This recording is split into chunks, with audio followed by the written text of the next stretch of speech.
बता रहा हूं, ये डुप्लीकेट कथा है जो मैं कह रहा हूं अभी।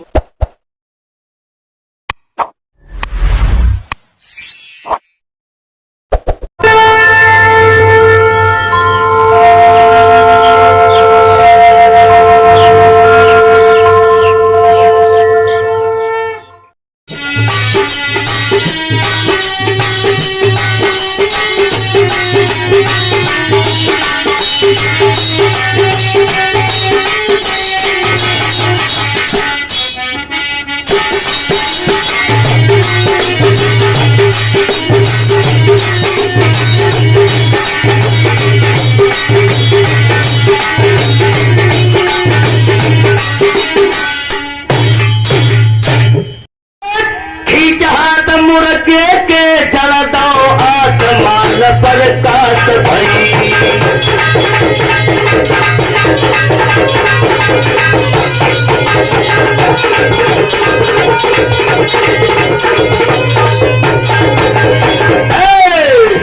खींच हाथ मुर्गे के मारा आसमान पर काट हुई।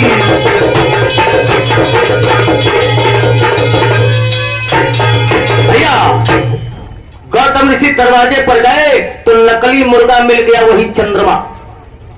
खींच के चाटा गौतम ऋषि जो चंद्रमा स्वरूपी मुर्गे के मारा है तो एक ही चाटा में चंद्रमा भागा और जा करके आसमान में प्रकाश फैलाने लगा। उस प्रकाश को देख करके देवराज इंद्र की पिंडलियां कांपने लगी कि बिना बताए चंद्रमा क्यों भाग गया, इसका मतलब गौतम ऋषि आ गया क्या।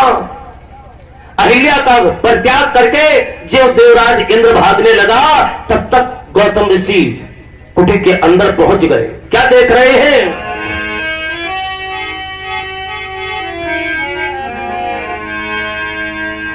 अरे जब गौतम ऋषि देखा कि इंद्र भागा जा रहा है तो गौतम ऋषि ने कहा, ए देवराज इंद्र, कान खोल करके सुन ले, सुन ले, गौतम के साथ से तो नहीं बच सकता। एक भाग के कारण इंद्र, अरे तुमने धर्म टिकाया है, वही भग सहस्त्र तेरे तन में हुई है, यह तो साफ सुनाया है।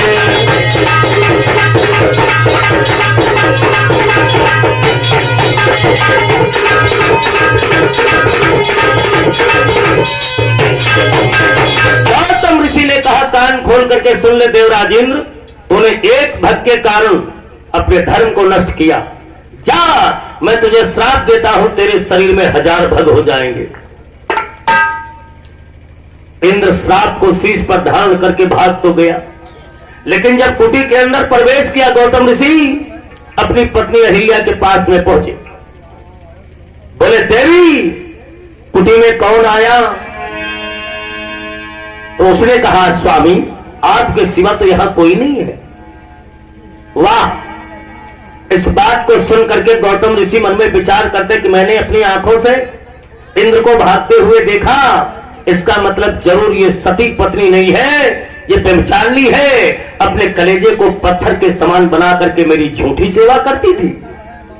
बस उसी समय गौतम ऋषि बोले, ऋषि क्रोध नारी पर कीना, अरे तुमने ना पहचान किया। सुनती है? वही पत्थर समान कलेजा कर दो, ऐसा साफ सुजान दिया।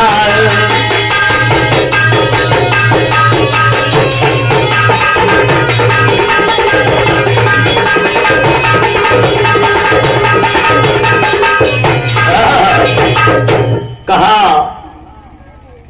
अपने को सती कहलाने वाली नारी एक अपने पति से पत्थर के ऊपर कलेजा दबा करके अपने पति से झूठ बोलने में तुझे शर्म नहीं आती? जा, जो नारी अपने पति से झूठ बोल सकती है, अपने हृदय को पत्थर बना करके तुझे झूठ बोलने में लज्जा नहीं आती? जा, मैं तेरा इसी वक्त पर त्याग करता हूं और पत्थर के समान हृदय रखने वाली नारी आज ही मेरी आंखों से ओझल हो जा। वाह, कहा ओझल हो जा। देवी सती है, देवी सती है, उठ करके खड़ी हुई। उसका सतीत्व डिगा नहीं है, उसका सतीत्व नहीं डिगा। ओरिजिनल कथा जब सुनोगे तब समझ में आएगी ये डुप्लीकेट है। बता रहा हूं, ये डुप्लीकेट कथा है जो मैं कह रहा हूं। अभी ओरिजिनलिटी के पास आप नहीं पहुंचे हैं और ना सुने होंगे, ये वादा है। इतनी जल्दी आप ओरिजिनल चीज आपके पास नहीं पहुंची, आज सुनोगे तब जानोगे ओरिजिनल क्या है और डुप्लीकेट क्या है। गौतम ऋषि ने कहा, पत्थर के समान हृदय रखने वाली नारी जा मेरी आंखों से ओझल हो जा। हाय हाय, उसी वक्त एक सती नारी अपने पति के वचनों को अपने शीश के ऊपर धारण करती है और अपने पति गौतम ऋषि को बड़े प्रेम के साथ में प्रणाम करती है और बोली, स्वामी मैं जा रही हूं। आज की सती होती तो दाढ़ी मूछे नोच डरते, कहते अब तो हम जाहिर हैं, तुम्हारो मुंह बिगाड़ दिया। लगाग दहेज प्रथा। हाँ, आप समझ लीजिए। और वो सती है, सती नारी चल देती है। गौतम ऋषि के आश्रम से चलती चलती चलती चलती चलती चलती नेपाल बॉर्डर पार कर गई। राजा जनक जी का जहां से क्षेत्र चालू होता है उस क्षेत्र में पहुंच गई और उस क्षेत्र में जाकर के बहुत सुंदर गुफा उसको दिखाई दिया पत्थर की, और उसी गुफा में बैठ करके अपने पति के श्री चरणों का भजन कर रही है। अपने पति के ही श्री चरणों का ध्यान कर रही है मेरे भाई, क्योंकि पतिव्रता सती स्त्री है। माताओं, ये बात पता चल गया, जानते हो किसको? अहिल्या के पुत्र को, सतानंद जी को, जो गौतम ऋषि के बेटा थे। वो गए थे गाय चराने, बहुत गाय थी इनके पास, और जब गायों को चरा करके शाम को अपनी कुटी पर आए तो सतानंद जी देख रहे कि रोज तो मैया आ जाती थी गायों की सेवा में, और आज मेरी मैया नजर नहीं आ रही है, ना कुटी में है और ना गौशाले में है, मां कहां चली गई? तार से सदानंद जी पहुंचे अपने पिता गौतम ऋषि के पास। बोले, पिताजी मैया कहां है? गौतम ऋषि बोले, बेटा मैंने तुम्हारी मां अहिल्या को अपने से दूर कर दिया। कहा हमारे चैनल को सब्सक्राइब करें और वीडियो सबसे पहले अपने मोबाइल पर पाने के लिए बेल आइकन को दबाएं।